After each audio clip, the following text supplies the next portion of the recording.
You're still chasing, aren't you? Still refreshing their messages? Still engineering reasons to bump into them? Still wondering if you said the right thing, wore the right thing, existed the right way? You feel it in your chest, that tight, airless desperation every time you see them online but not replying. You're not attracting, you're begging. And deep down, beneath the excuses and the rationalizations, you know they can smell it on you. Here's what nobody wants to tell you. The moment you pursue, you lose. Not eventually, immediately. The second you lean in, they lean back. It's physics. It's primal. You become the thing they swipe past, the energy they avoid at parties, the name that makes them sigh. And the worst part, you did it to yourself. Every text you send before they reply is evidence. Every time you rearrange your schedule to match theirs, you're testifying against yourself. You think you're showing interest. You're actually broadcasting scarcity, that you have nothing better, no one else, no life compelling enough to distract you from them. The chaser mindset isn't just unattractive, it's a confession that you've assigned someone else the power to determine your worth. Picture this. You're at a bar, you see someone attractive, your body tenses, your mind starts scripting the approach, calculating angles, manufacturing reasons to orbit their space. You wait for the perfect moment. It never comes, or worse, it does, and you execute flawlessly, but your eyes give you away. The need, the hope, the please validate me desperation leaking through every rehearsed line. They smile politely, they excuse themselves. You watch them gravitate towards someone who never even noticed them walk in. That person isn't better looking, they're not funnier, they're simply full, complete. They don't need the interaction to mean anything, because they already mean something to themselves.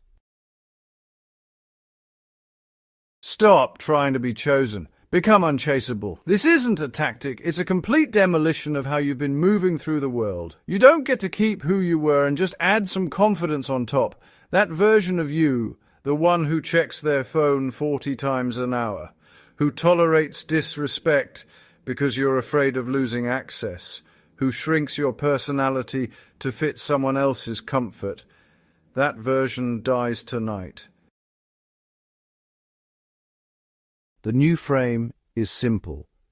You are the prize, not because you're perfect, because you've decided your time, your energy, your presence is the most valuable resource you possess, and you will not devalue it by giving it to people who don't recognize what they're receiving.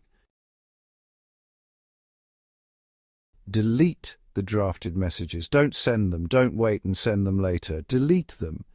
The urge to reach out when they haven't reciprocated is your old self trying to survive. Starve it. Build a life so rich that their presence becomes optional. This is not abstract. This is join the boxing gym, start the side project, read the book, plan the trip, fill your calendar with things that make you more interesting to yourself. When you become absorbed in your own evolution, you stop radiating the desperate frequency that repels attraction. Stop being available, not as a game, as a reality. You're busy. You have standards. You have options. Even if the options are solitude and self-improvement. When they text Tuesday, you're free Friday. When they suggest their favorite place, you counter with yours, not to control them, to honor yourself. Master the pause. In conversation, let silence breathe. Let them wonder what you're thinking.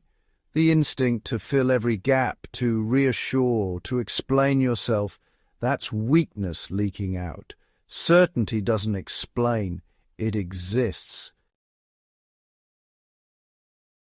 Watch what happens when you stop feeding their validation machine. The texts get longer, the questions more frequent. They start initiating, they start trying to impress you because you violated the script they're used to running. Most people are so starved for approval they'll do backflips for a crumb of attention. When you don't, when you remain steady and self-contained, it triggers something primal in them. Curiosity, respect, desire. They start leaning toward the stillness you carry, the electric calm of someone who doesn't need them to feel whole. You'll see it in their eyes, the slight widening when you don't react the way they expected, the way they touch your arm and linger, testing if you'll break frame, the way they pursue you to events they wouldn't normally attend, just to exist in your gravitational field. This isn't manipulation, it's natural consequence. People are drawn to fullness. You became full. So this shift doesn't just change your romantic life, it rewires everything. Your career, your friendships, even your relationship with yourself. Because, the man who doesn't chase women doesn't chase validation anywhere. Instead, he builds. He waits, and he moves with ruthless intentionality.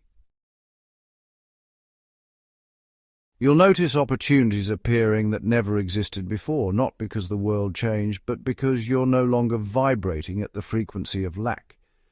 You walk into rooms differently, you speak with quiet authority, you make decisions from abundance, not fear, and all people feel it. Every time you chased and got rejected, you weren't losing. You were gathering intelligence. You were learning what desperation looks like so you'd recognize it in the mirror and burn it out. Every person who didn't choose you was actually selecting you into a higher game, one where you stop auditioning and start evaluating. You thought you were collecting failures. You were collecting evidence that the old approach doesn't work, building the case for your own revolution. Hit subscribe right now if you're ready to stop being the option and become the standard. Like this if you felt that tightness in your chest at the beginning and you're done living there. Share this with someone still stuck in the cycle. Your old self ends here. Your magnetic self starts the moment you close this video and choose yourself first.